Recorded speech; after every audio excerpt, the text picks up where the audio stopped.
بسم اللہ الرحمن الرحیم نحمده ونصلی علی رسولہ الکریم اما بعد فاعوذ باللہ من الشیطان الرجیم بسم اللہ الرحمن الرحیم۔ محترم سامعین، بیشتی زیور کے آج کے سبق میں صفحہ نمبر 61 اور سبق کا عنوان ہے کس پانی سے وضو کرنا اور نہانا درست ہے اور کس پانی سے درست نہیں۔ اس عنوان کے تحت آج مسئلہ نمبر 1 سے 5 تک پڑھیں گے۔ مسئلہ نمبر 1، آسمان سے برسے ہوئے پانی یعنی بارش کا پانی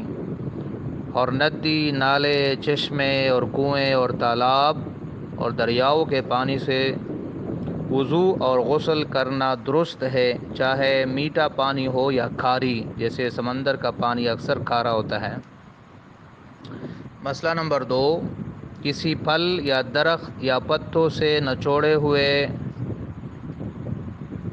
عرق سے وضو کرنا درست نہیں۔ عرق یعنی اس سے نچوڑا ہوا پانی، چاہے پھل کا ہو یا درخت یا پتے کا یا پھول کا۔ اسی طرح جو پانی تربوز سے نکلتا ہے اس سے اور گنے وغیرہ کے رس سے وضو اور غسل درست نہیں ہے۔ مسئلہ نمبر 3، جس پانی میں کوئی اور چیز مل گئی یا پانی میں کوئی چیز پکا لی گئی اور ایسا ہو گیا کہ اب بول چال میں اس کو پانی نہیں کہتے بلکہ اس کا کچھ اور نام ہو گیا، تو اس سے وضو اور غسل جائز نہیں، جیسے شربت، شیرہ، شوربہ، سرکہ، گلاب، عرق کا زبان وغیرہ، ان سے وضو درست نہیں ہے اور نہانا یعنی غسل بھی درست نہیں ہے۔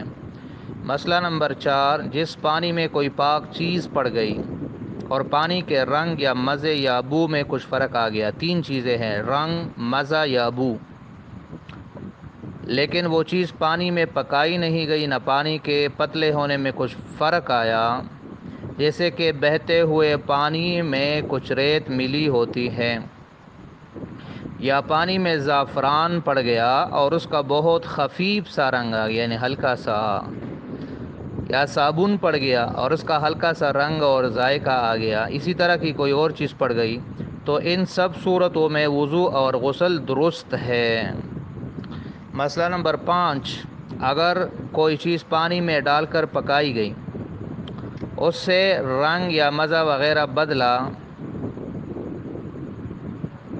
تو اس پانی سے وضو درست نہیں، البتہ اگر ایسی چیز پکائی گئی جس سے میل کچیل خوب صاف ہو جاتا ہے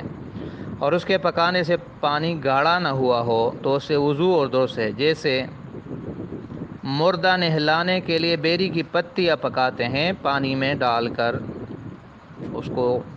تاکہ اس سے خوب اچھی طرح صفائی ہو جائے، تو اس میں کچھ حرج نہیں، اس سے وضو اور غسل ہو جاتا ہے۔ البتہ اگر اتنی زیادہ ڈال دی کہ پانی گاڑھا ہو گیا تو اس سے وضو اور غسل درست نہیں ہے۔ یہ آج کے 5 مسائل، باقی انشاءاللہ اگلے سبق میں پڑھیں گے۔